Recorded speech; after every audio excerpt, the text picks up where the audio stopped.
Now I'm gonna tell you why I choose the Nessie story. And the Nessie story I choose because I want them to feel like familiar to the text, and it's easy to relate to animals and family. It makes it more meaningful when you start to storytell. And after the storytelling, I would choose to show them the real Nessie, like this, and I will also show them the way from York to Loch Ness to make it also real. Afterwards, they will speak 2 and 2 about the pictures,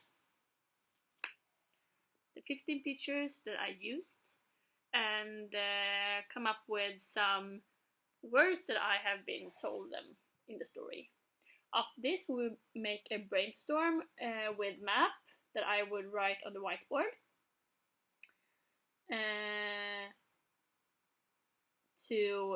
Afterwards, they will make the words with a movement as a tool to remember the words. And the syllabus mention that you have to listen to different ways in the listen parts, and this is one, like using storytelling.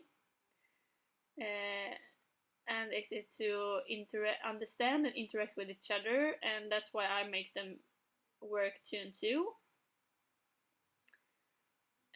And they also need a lot of repetition, and that's why I make the movement to activity and make them move with their body to make them very active in the learning process.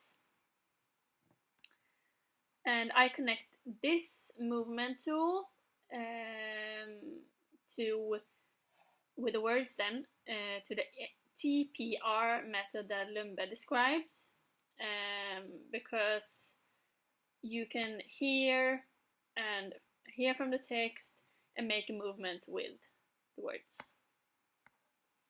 And why then storytelling? Yeah, because they need a lot of input to speak later on, and Lundberg means that it's important for the teacher to use storytelling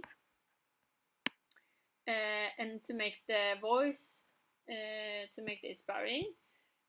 And we need to make it a good speaking environment, and you should think about the routines where you create them and to make it comfortable in the classroom. It's very important to make a safe environment without a claim on the individual presentations.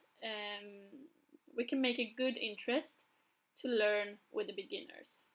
And Lundberg also described that you as a teacher can use a mascot, like can help for storytelling and make the lesson more playful and positive, because it's easier to hear a mascot to speak instead of the teacher. In my reflection, I thought that it's very important for the teacher to be very clear with the words, and this is a repetition also for the teachers to be very you have to be very prepared when you are doing the storytelling, and you have to make some time to make it very good. And it's important that you have been practiced before you're reading it out loud in a book, or if it's just storytelling. And I would take that with me, that you have to make it very clear to them, to make it clear to yourself. Like, use the pictures and use tools with whiteboard, use repetition words and all that. Thank you.